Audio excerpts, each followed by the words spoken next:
네, 차이나나우 김동공 대리 연결됐습니다. 안녕하십니까? 네, 안녕하십니까. 네. 자, 상해 증시 후광통 1년 맞은 날이 이제 오늘이라고 하네요. 딱 1년 전에 이제 후광통 개시되면서 움직임 나왔습니다.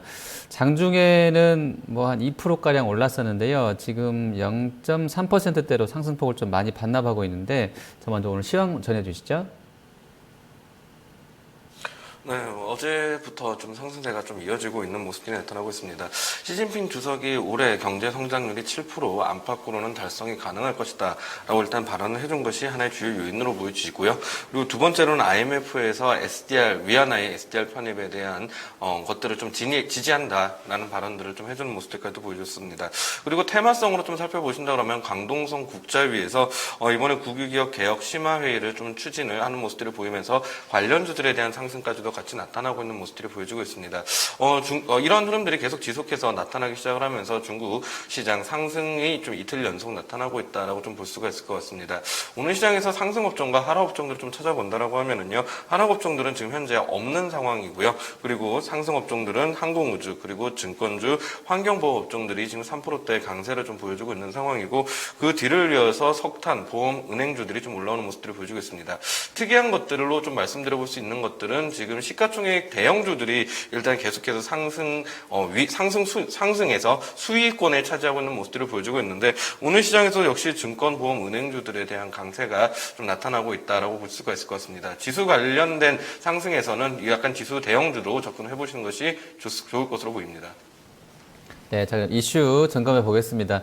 오늘이 후광통 시행한 지 1주년 되는 날이라고 하는데요. 관련해서 지난 1년 동안의 어떤 뭐 일들이라든지 투자자 비중이라든지 뭐 거래 내역들 그리고 뭐 지수 상황도 좀 같이 소개를 좀 해주시죠. 네, 오늘로써 정확하게 후광통 시행한 지 딱 1년 된 날입니다. 그동안 많이 올라왔던 날도 있었고 많이 하락했던 날들도 있었습니다. 그리고 나서 남은 결론이 무엇인지를 한번 조금 지금 현재까지의 결론 한번 좀 말씀을 좀 드려보려고 하고 있습니다. 일단 중국 시장에 대해서의 흐름들을 한번 좀 살펴보도록 할 텐데요. 중국 시장 같은 경우는 외국인들에 대한 개방도가 상당히 좀 낮습니다. 그렇기 때문에 전체적으로 지분들이 좀 변동성은 있습니다만 맥스 기준으로 했을 때 한 5% 정도 외국인들이 투자를 할 수가 있다라고 보시면 되고요. 그리고 기관 투자자들 같은 경우는 15% 정도를 투자를 할 수가 있습니다. 그렇기 때문에 개인 투자자들은 결국 한 80% 정도를 투자를 하고 있다고 보시면 됩니다. 그런데 여기서 이제 좀 하나의 맹점들이 있었습니다. 그 맹점들이 무엇이냐면 개인 투자자들이 워낙 비중이 높은 증시다 보니까 이 개인 투자자들이 투기적 성향들을 가진다는 것이었습니다. 최근에 이번에 올라올 때 흐름들도 살펴보시면은 신용잔고에 대한 증가와 함께 지금 개인들의 신용잔고 증가와 함께 주가가 올라오는 모습들을 보였었습니다. 한번 표로 확인을 해보신다면 조금 더 쉽게 와닿으실 것으로 보여지고 있는데 계속된 신용잔고 증가와 함께 결국 상해 증시가 상승하는 모습들을 보였습니다. 1월 11일 경에는 중국에서 구두 개입을 통한 모습들을 좀 보이면서 수차례 신용을 많이 쓰지 말라는 경고를 하는 모습들을 보였었습니다. 그러다가 이제 나중에 이제 한 6월 달 들어서기 시작을 하면서부터 중국에서 이 신용잔고에 대한 본격적인 규제를 하면서 신용잔고된 물량들이 계속해서 털려나가면서 결국은 증시에 대한 하락을 좀 이끌어 나오는 그런 모습들이 연출이 되었다라고 보면 될 것 같습니다. 이렇게 좀 하락이 나오고 있었던 모습들이 중국 정부의 생각보다는 조금 더 빠르게 하락을 했었던 모습들로 일단 좀 보여지는데요. 중국 정부에서는 이 이후로 해서 계속된 증시 안정화 대책들을 일단 좀 발표를 하는 모습들을 보였습니다. 그리고 IPO를 지금 시장의 작은 경색의 주요 범위라고 하나를 볼 수 있었던 IPO를 중지를 시키고요. 그리고 뭐 국유 기업들 같은 경우 주식을 매도를 못하게 하고 그리고 오히려 주식을 매수를 국유주 자사주 매입들을 하게 하는 방법들 그리고 이런 것들을 통해서 그리고 레포에 대한 레포를 통한 유동성 공급들을 통해서 지속적인 증시 부양책들을 써오는 모습들이 보였습니다만 9월 중순까지는 전혀 통하지를 않고 있는 모습들을 보였었습니다. 근데 9월 달 들어서면서부터 이제 조금씩 달라지는 모습들을 보였었는데 그 달라지는 모습들을 보였던 것들에 대해서 하나 좀 살펴볼 필요성들이 있을 것 같습니다. 살펴보신다라고 하면은 지금 현재 9월 달 들어서면서 그 이후에 경기 지표들을 살펴보신다라고 하면은 썩 좋은 모습들을 보이고 있지만은 않았었던 게 사실이었었습니다. 그런데 중국에서 13차 5개년 계획에 대한 기획들을 발표를 하기 시작하면서 관련주들에 대한 반등세와 함께 9월달이 지나면서부터 10월달로 접어들기 시작하면서부터 점차적인 반등세를 이끌어 나가고 있었던 것들이 중국에 대한 흐름들인데요.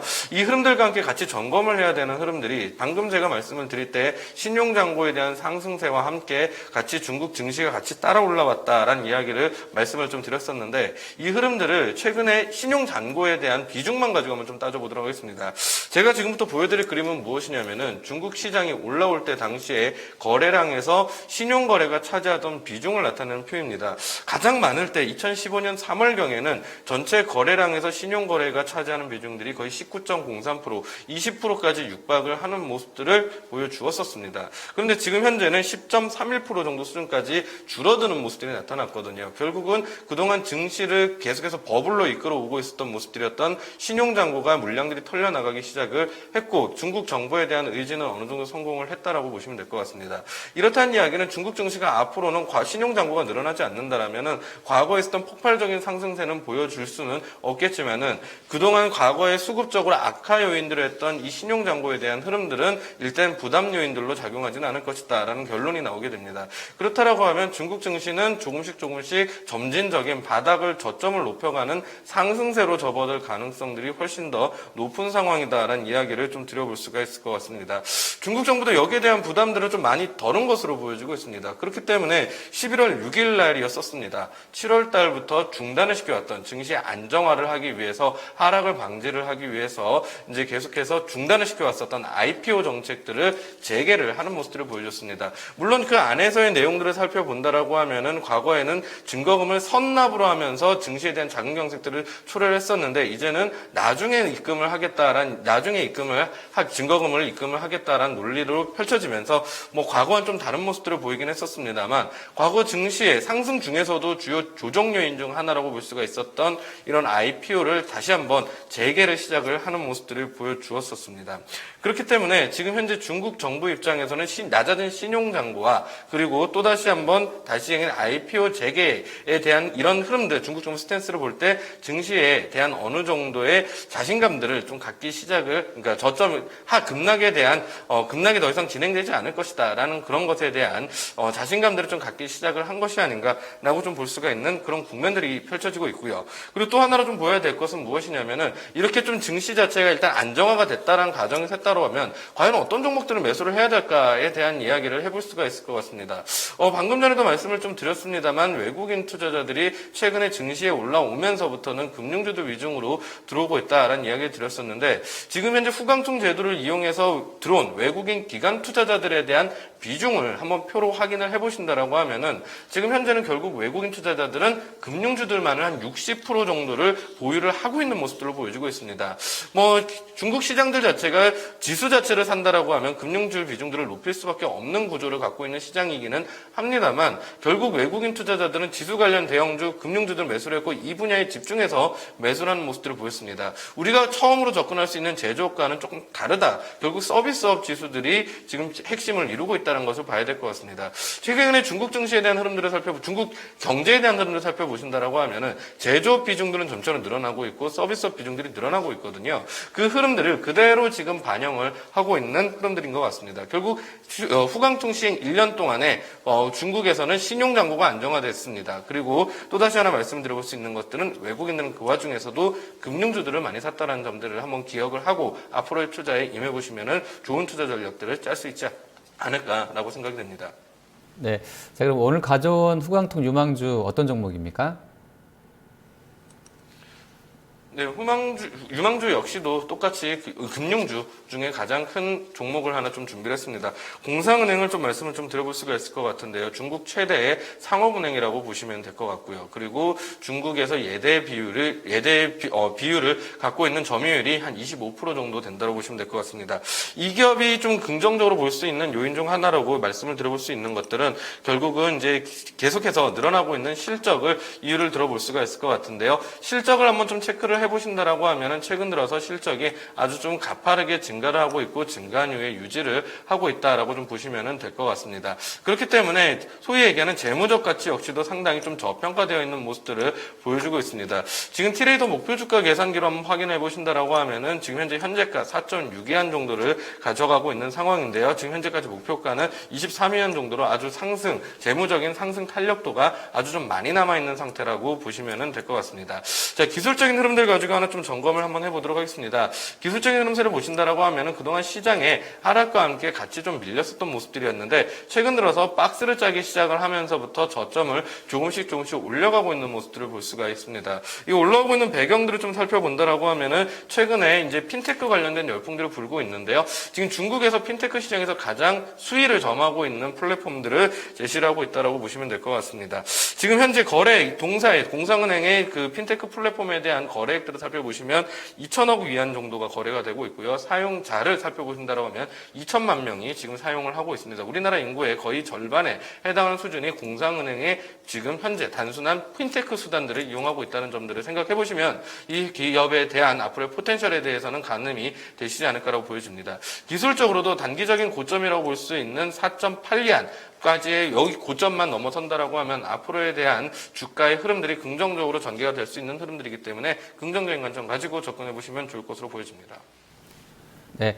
자, 마감 앞두고서 하락으로 일시 좀 반전이 됐네요. 일단 오늘 고점이 거의 3,700선 부근이었었는데 투자자들이 단기로 이 정도 라인을 좀 고점으로 보고 있는 것 아닌지 좀 판단도 됩니다. 자, 마감 앞두고서는 어떤 부분 좀 체크하면서 투자에 나서야 되겠습니까? 네, 시장들 자체가 점진적으로 박스권을 저점을 올려가고 있는 자리다라는 말씀들을 좀 드렸었습니다. 그렇기 때문에 올라오면은 떨어지고 내려가면 올라오고 있는 시장들이 지금 전반적인 흐름들을 차지하고 있는데요. 그렇기 때문에 지금 현재 투자 전략들에 대해서는 약간 이제 좀 박스권에 대한 흐름들 그리고 아주 기술적인 흐름들의 기본적인 요건들을 좀 갖춰가면서 보시는 것이 좀 중요할 것으로 보여지고 있습니다. 방금 전에도 제가 말씀드렸습니다. 중국은 개인 투자자 비중이 80%인 시장입니다. 그렇다라고 하면은 가장 미성숙된 시장에서 유행을 하고 있는 것들이 기술적 분석입니다. 이 기술적 분석에 의거한 투자자들이 많이 좀 늘어나게 될 텐데 지금 현재 기술적인 흐름들을 살펴보신다라고 하면은요. 그동안에 200일선을 딛고 반등세가 나오던 흐름들이 연출이 됐었던 것이 중국 증시에 대한 흐름들이었습니다. 그리고 200일선을 지금 넘어가지를 못할 수 있는 위치에 지금 위치를 하기 시작을 했거든요. 200일선에 대한 각도가 지금 상방을 지금 가리키고 있는 것만큼 조금의 상승 여력이 좀 남아있는 것은 사실입니다만 200일선까지의 여력이 지금 현재 상승 폭들 자체가 얼마 남지 않았다는 이야기는 다소간에 좀 조심을 해야 될 상황들로 보여집니다. 내일에 발표될 지표들 한번 살펴보신다라고 하면은 중국의 주택가격 지수가 일단 발표를 하기 시작을 할 것이고요. 그리고 FOMC 의사록이 내일 밤에 이제 발표가 될 겁니다. 그렇다면 미국의 금리 인상에 대한 영향권에 일단 들어오기 시작을 할 거거든요. 지금 12월에 금리 인상에 대해서 미국 전문가들에 대한 서베이를 한번 해본다라고 하면은 94%가 지금 현재 12월에 금리 인상을 할 것이다라는 이야기를 하고 있습니다. 그렇다면 해외에 반출됐던 자금들이 미국으로 회수되는 과정들이 나타나기 시작을 할 것이고요. 그렇다라고 하면은 결국은 중국 증시도 조정에 대한 가능성에서 피할 수가 없다는 이야기가 될 겁니다. 이번 FOMC 의사록 공개에서 혹여나 이제 금리 인상 가능성들을 내년으로 밀어버리는 모습들이 나온다라고 하면은 이 200일선 라인들까지에 대한 돌파 혹은 뭐 이제 그 이상의 돌파를 노려볼 수가 있겠습니다만 그 흐름들이 나오지 않는다라고 하면 200일선이 올라봤자 200일선 정도 수준으로 체크를 해보시는 게 좋을 것 같습니다. 200일선 아직 그렇게 높은 가격 아닙니다. 3,740포인트입니다. 불과 100포인트 정도 올라가면은 이 가격대를 유지하고 있는 가격이기 때문에 지금 현재 구간에서는 섣부른 매수 전략들보다는 조정시 담는다라는 전략들로 접근을 해보시면 좋을 것 같습니다. 추세적으로는 이미 돌려놓은 시장이기 때문에요. 크게 부담은 가지실 필요는 없다라고 봅니다. 단기 조정만 좀 조심을 하자라고 결론을 내려드리도록 하겠습니다. 네, 알겠습니다. 오늘 말씀 잘 들었습니다. 네, 감사합니다. 네, 차이나나우 김동공 대리였습니다.